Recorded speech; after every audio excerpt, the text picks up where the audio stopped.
ચાલો મિત્રો, જય માતાજી બધાને. તમારું બધાનું સ્વાગત છે મારી યુટ્યુબ ચેનલની અંદર. અને આજે આપણે બનાવવાના છે મસ્ત મજાના ટેસ્ટી એવા બ્રેડ પકોડા. તો બ્રેડ પકોડા બનાવવા માટે આપણે અહીંયા સૌપ્રથમ બટેકાના બાફવાના છે. તો બટેકા અહીંયા આપણે કુકરમાં નાખીશું 4 થી 5 નંગ. ત્યારબાદ એમાં પાણી અને થોડુંક સ્વાદ પ્રમાણે મીઠું નાખીને આપણે સારી રીતે કુકરની 2 થી 3 સીટી વાગે ત્યાં સુધી એને પકવીશું. તો કુકર બફાય ત્યાં સુધી નવા મિત્રો મારી ચેનલને લાઈક કરી લેજો, સબસ્ક્રાઇબ કરજો અને બેલ આઇકન દબાવજો, જેથી કરીને નવો વિડીયો તમારી સુધી જલ્દી પગી જાય. તો મસાલો આપણે તૈયાર કરીશું. એમાં લીલા મરચા, ડુંગળી અને વટાણા નાખીને ક્રશરની અંદર ક્રેશ કરીશું. તમે જોઈ શકો તો એ મસ્ત મજાનો ક્રેશ થઈ ગયો છે મસાલો. તો હવે આપણા બટાકા પણ બફાઈ ગયા છે.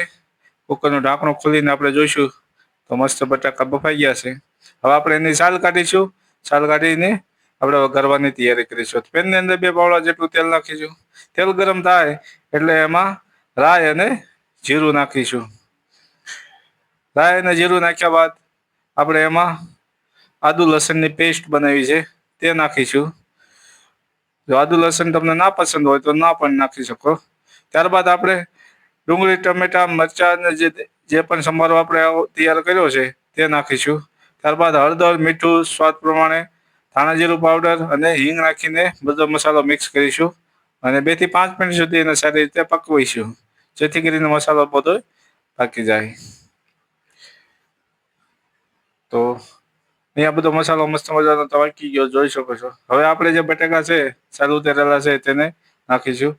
અને લીલા ધાણા, કોથમીર જેને કહેવાય તે આપણે એને નાખીશું અને બટાકાને સારી રીતે સૂંધવા તૈયાર કરીશું. જો તમને તીખું પસંદ હોય તો લાલ મરચું પણ નાખી શકો છો. લીલા મરચાં તીખા પણ નાખી શકો છો. અહીંયા આપણે 2 થી 3 નંગ લીલા મરચાં લીધા છે એટલે આપણે લાલ મરચું નાખતા નથી. તો બધા બટાકા સારી રીતે કટિંગ કરીને મિક્સ થઈ જાય એટલે આપણે સતત હલાવતા રહીશું. તમે જોઈ શકો તો મસ્ત મજાના અહીંયા પાકી ગયા છે બટાકાનું બધું કમ્પ્લીટ. તો થોડીક આપણે આમચૂર પાવડર નાખીશું અને લીંબુ નાખીશું, જેથી કરીને ખટાશ મસ્ત આવે, ખાવાની મજા આવે. અને સારી રીતે બધો મસાલો મિક્સ કરી દઈશું. મસાલો મિક્સ થઈ જાય એટલે આપણે બ્રેડ પકોડા જે આવે તે બનાવીશું. એટલે કે આપણે બ્રેડની અંદર મસાલો ભરીશું. તો અહીંયા આપણે બ્રેડ લઈ લીધી છે અને બ્રેડની 2 સ્લાઇસ મૂકી છે. તેની ઉપર આપણે સિજવાન ચટણી નાખીશું, અથવા તો તમારા આગળ જે પણ અવેલેબલ હોય તે લીલી અથવા લાલ ચટણી નાખી શકો છો. ચટણી બધા સારી રીતે મિક્સ કરીને તેની ઉપર આપણે જે મસાલો તૈયાર કર્યો છે તે એડ કરીશું. તો મસાલો આપણે નાખીશું અને સારી રીતે મિક્સ કરીને ચોંટાડીશું. બધી બાજુ ફેલાવીશું. તમારા આગળ જે વસ્તુ હોય તેના વડે તમે મસાલો ચોંટાડી શકો છો. તો મસાલો અહીંયા સારી રીતે બંને બ્રેડમાં તમે જોઈ શકો છો મિક્સ થઈ ગયો છે. હવે આપણે એની ઉપર બીજી બ્રેડ નાખીશું અને ચોંટાડી દઈશું. તો અહીંયા આપણે એક બ્રેડ બીજી લઈ લીધી છે, ઉપરથી દબાવીને મૂકી દીધી છે. હવે આપણે સરી અથવા ગમે એને કટર વડે આપણે એને આડા ચીરા પાડીશું, ત્રિકોણ આકારે થઈ જાય. મસ્ત મજાના તમે જોઈ શકો છો મસાલો પણ મસ્ત ભરાઈ ગયો છે. આવી રીતે બધી બ્રેડને આપણે કરીને કટિંગ કરીને મસાલો ભરીને કટિંગ કરીને સાઈડમાં રાખી દઈશું.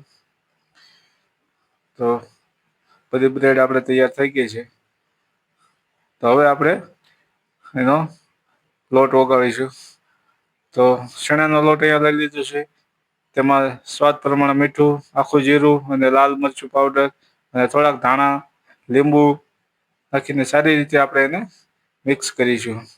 થોડા થોડા પાણીથી આપણે એને મિક્સ કરતું રહેવાનું છે, જેથી કરીને લોટમાં ગાંઠું ના પડે. બહુ જાડો નહીં, બહુ પાતળો નહીં, મીડિયમ સાઈઝનો એવો લોટ આપણે બાંધીશું. મસ્ત મજાનો લોટ તૈયાર થઈ ગયો છે. હવે આપણે એને બ્રેડ પકોડા તળવાની તૈયારી કરીશું. તો અહીંયા આપણે કડાઈની અંદર તેલ નાખીશું. પકોડા આપણા ડૂબી જાય ત્યાં એટલું તેલ નાખવાનું છે. તેલ ગરમ થાય એટલે પકોડા આપણે એક બાદ એક એડ કરીશું. તો એક બાજુ પાકી જાય એટલે આપણે બીજી બાજુ એને ફેરવીને પકવીશું. મસ્ત મજાના ટેસ્ટી એવા બ્રેડ પકોડા તૈયાર છે. તમને રેસીપી કેવી લાગી છે એ જરૂરથી જણાવજો. તમે કેવા પ્રકારના બ્રેડ પકોડા ખાવ છો તે પણ જણાવજો. વિડીયોને લાઈક કરજો, શેર કરજો ને ચેનલને સબસ્ક્રાઈબ કરી લેજો. મસ્ત મજાના ટેસ્ટી એવા બ્રેડ પકોડા તૈયાર છે. એક બાદ એક બધા આપણે બ્રેડ પકોડા તૈયાર કરીશું. લીલી ચટણી, લાલ ચટણી સાથે ખાઈ શકાય છે અને મરચા સાથે પણ ખાઈ શકાય છે. મસ્ત એવા ટેસ્ટી પકોડા તૈયાર છે. એક બાદ એક બધા પકોડા આપણે તળી લીધા છે. અહીંયા તમે જોઈ શકો છો. એક બાજુ તળા જાય એટલે બીજી બાજુ એમ કરતા કરતા આ બધા પકોડા આપણે તૈયાર કરી લઈશું. તો ચેનલની અંદર આવી બધી ઘણી બધી રેસીપી આવ્યા રાખે છે. તમે જરૂરથી સબસ્ક્રાઈબ કરી લેજો. તો બ્રેડ પકોડા ક્રિસ્પી અને મસ્ત ટેસ્ટી એવા તૈયાર થઈ ગયા છે.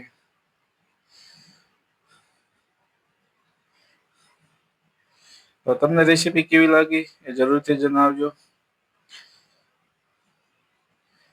બટેકાનો સૂંદો તમને ના પસંદ હોય તો તમે સ્કીપ કરી શકો છો. બીજો કોઈ પણ સૂંદો આપણે નાખી શકો છો. તો અહીંયા આપણે ગળી ચટણી મસ્ત બનાવી છે, તેની સાથે પકોડા ખાઈશું. તો મસ્ત મજાની રેસીપી તૈયાર છે. થેન્ક યુ, આભાર, જય માતાજી બધાને. અને વિડીયોને જરૂરથી લાઈક કરી દેજો.